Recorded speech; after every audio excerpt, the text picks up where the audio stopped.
Hi guys, my name is Nicolette Mashile. I am also known as The Financial Bunny. Welcome to The Financial Bunny TV. Today I want to talk a little bit about finding the right investment for your financial objectives or your goals, right?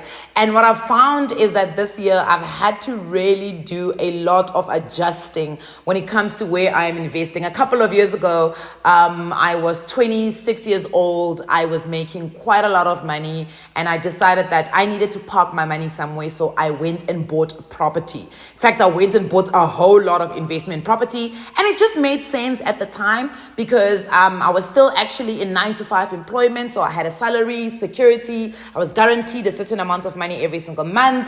And I was very comfortable in the space that I was in. So any additional money was easy for me to put away into an asset that I long term would obviously want to see some sort of return.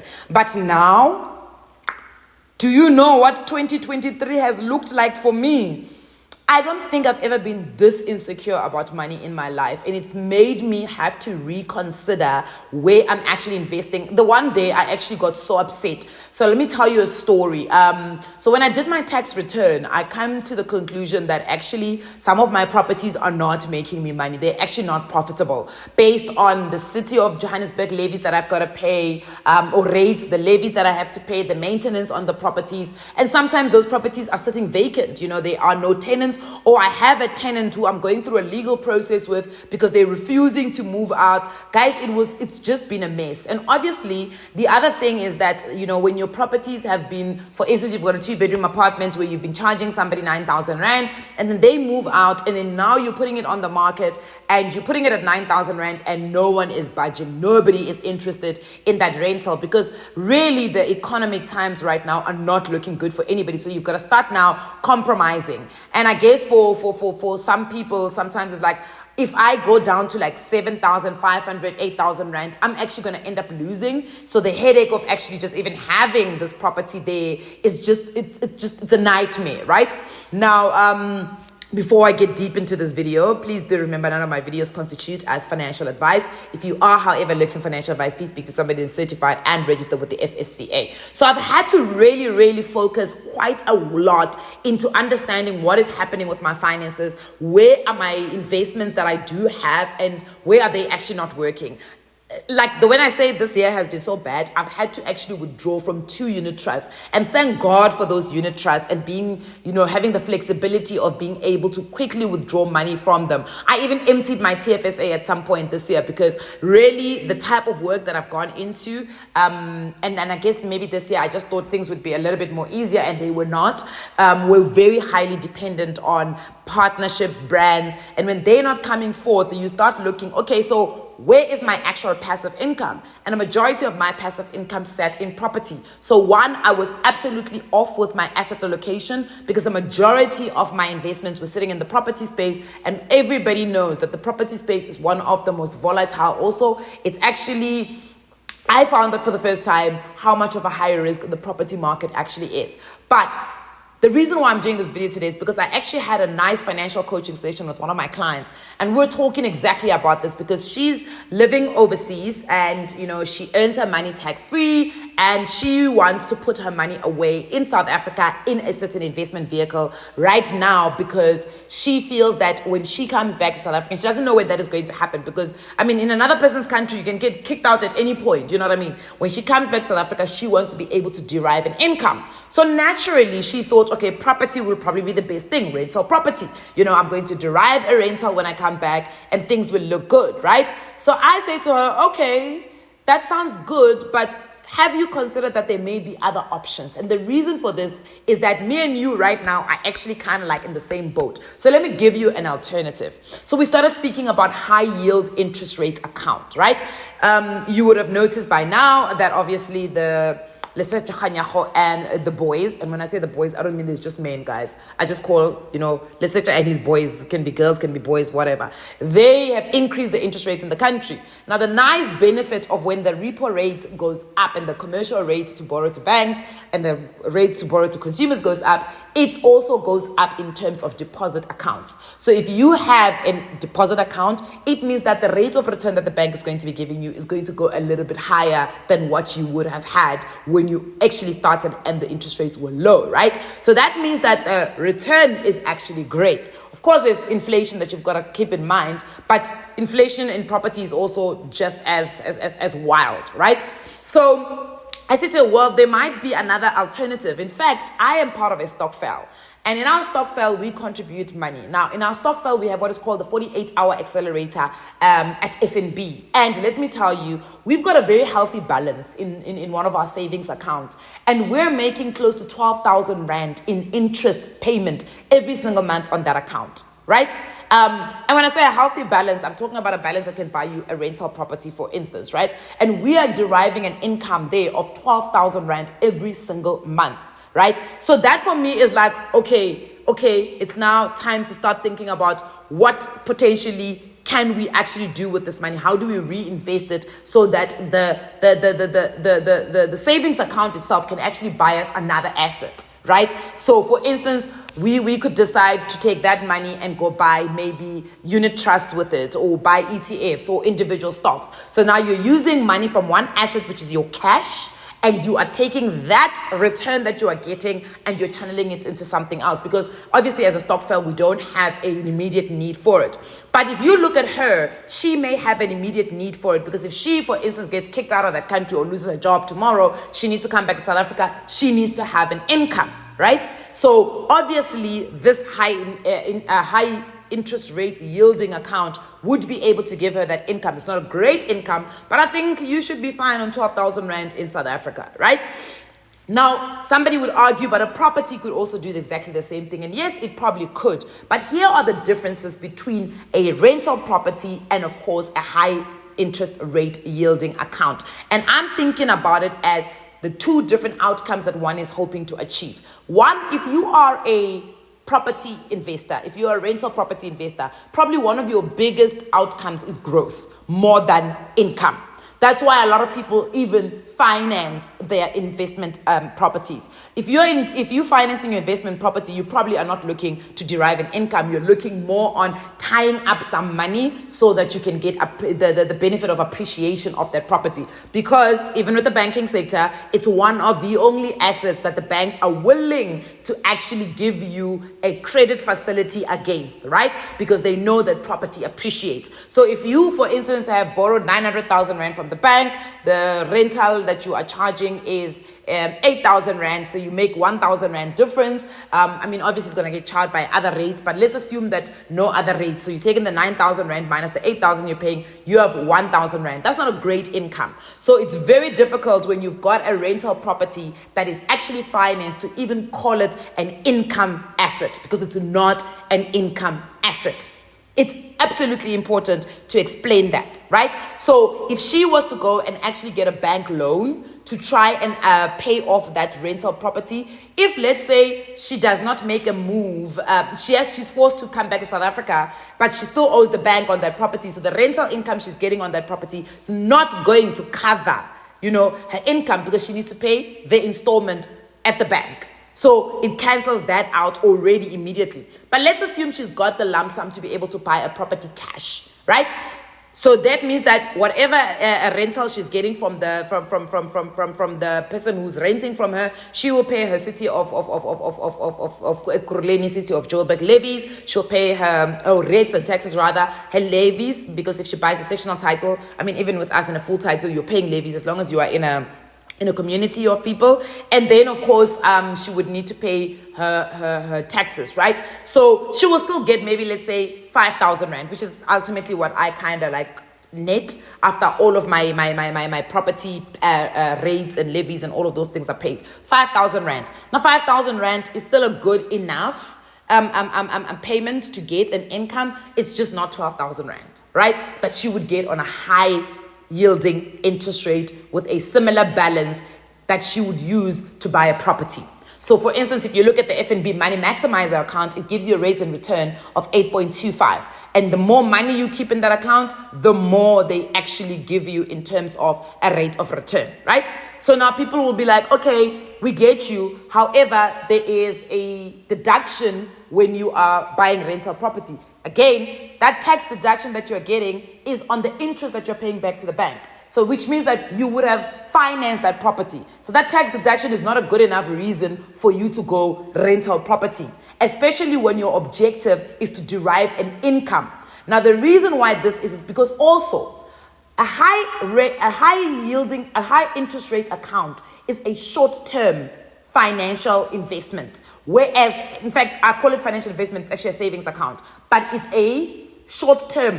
It's if you're looking for a short term income, let's say maybe for the next 12 months, and you want to put your money away into that account, and for the next 12 months you can earn that 10,000 to 12,000 rand. But if you're looking for investment growth in terms of appreciation, because we've seen also how slowly property appreciates. I mean, it does appreciate nonetheless, but it appreciates slowly.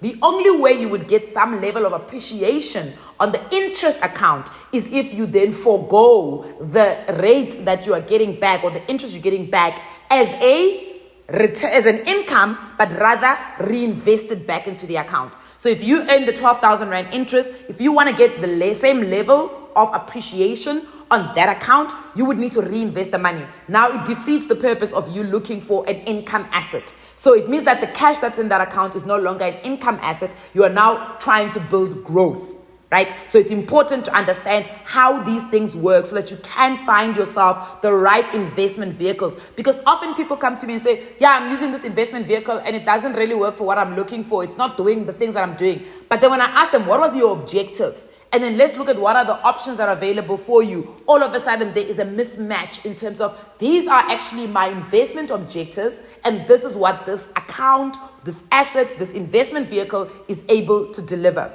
Let's go back to our example. Liquidity is an important thing. So, for instance, if you have been on my social media, you would have seen that I tried to sell my property because let me tell you, 2023 showed me flames financially. Okay? So in July or June, I decided, okay, let me just list one of my properties, my 2-bedroom apartments, because this apartment really is not giving me what I'm looking for. I mean, I was netting like 3,000 Rand on that apartment. And I was thinking, I mean, the apartment, I bought it at 850,000 Rand. It's 850,000 Rand tied up into brick and mortar. If I can just get that 850,000 Rand, I'm able to create a financial stream that's going to give me an income better than the 3,000 Rand that I was getting from the apartment, right? So that was my thought. But the problem that I did not anticipate is how difficult it is to turn a property into hard, cold cash.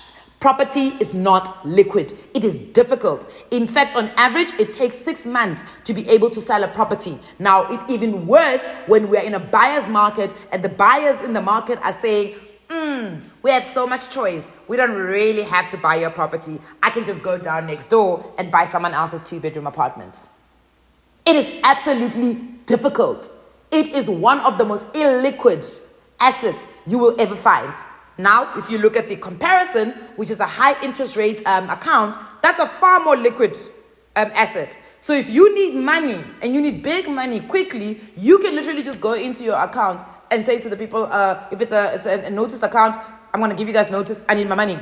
If it's a no notice account, you can literally just withdraw it. The difficulty now is that where there is liquidity, there is less discipline. So you see, with my property, there is a whole lot of forced discipline because it's not going to just turn into cash tomorrow. But on the other side, it's easy for me to eat away at the big balance that I've got because it's so liquid. It's so easy to just withdraw that money. So you do also need some level of discipline so that you don't eat away at the money that is supposed to help you be able to derive the same income. The next one is risk.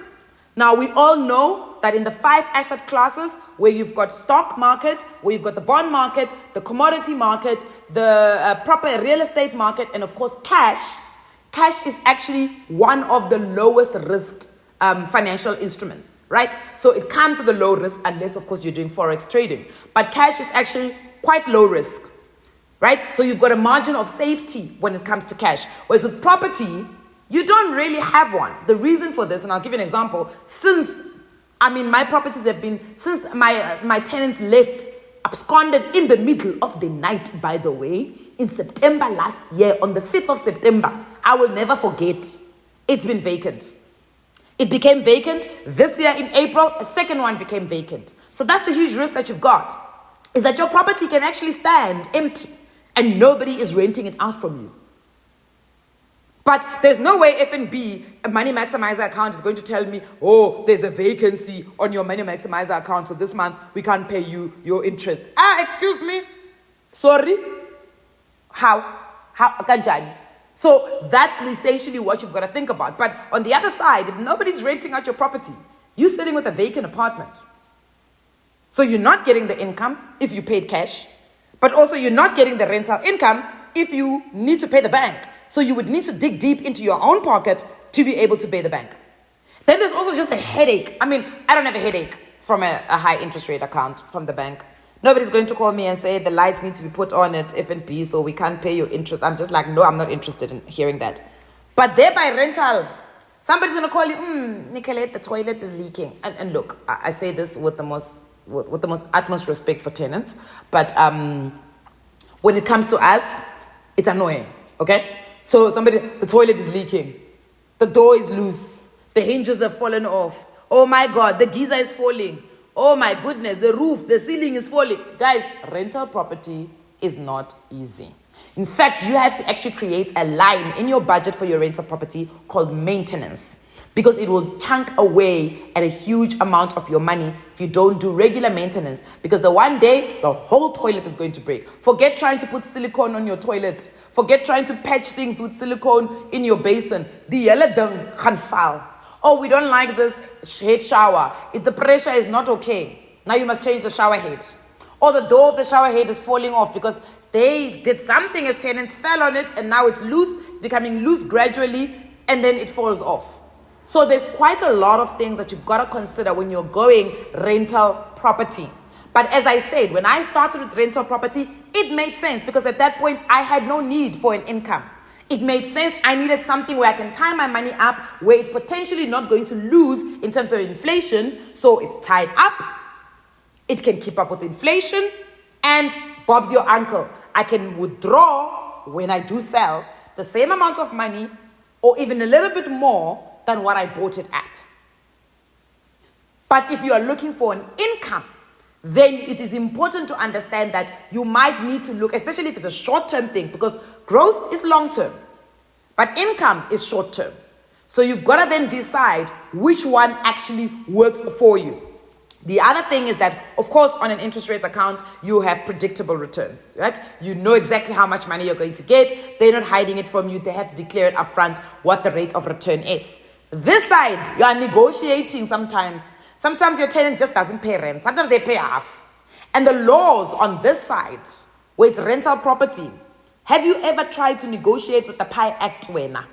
Or try and have conversation with the house and a rental tribunal to get them to understand that someone is not paying you rent? They want you to give the utmost of sympathy. Now the bank is not going to ask me for sympathy. They need to make sure that they're paying me as they have actually advertised how much their rate of return is. So these are some of the things that you've got to think about when you're choosing your financial investment or savings account. I used in the financial coaching session with my clients, I used looking at your own circumstances and determining what aeroplane to get onto. Let's say you're flying from here to London. If you're flying from here to London, there are various options that you can take. You can first go to Dubai. You can go to Abu Dhabi. You can connect via the US. You can connect via France. There's various things. You've got to look at how much money do you have? How quickly you want to get to London? How much time do you have to get to London? And that's how you determine which airline you're going to end up with. And then even inside the airline, you're going to decide what cabin class you can afford. What comfortability are you looking for? If it's a 14-hour direct flight, you might say, okay, no, then I can take, a business class because this is quite a long flight. But if you are taking where they've got 2 layovers, you might say, okay, let me go into economy select or economy prime because I'm not sitting for too long. But you know what? Actually, because I'm not sitting for long, I can compromise on the price of the actual ticket or cabin that I'm going to be choosing. So that's how you've got to look at it. It's not a matter of what works for who. Because we like doing this thing where we say, yes, but property is the thing to do. Property is exactly where you must put your money into. It's not always the case. It's on a case-to-case basis. What is the outcome that you're looking to get? On another video, I'll speak about the 3 different outcomes of investments, which is, of course, preservation of value, it is income, and then, of course, it's growth. But we'll talk about it on a separate video. I hope that this video has given you some perspective in terms of when you sit down with your financial planner and you make a decision as to which investments you need to be investing into based on your goals and your objectives that you are trying to achieve. I will see you guys on the next one. Mwah. Bye.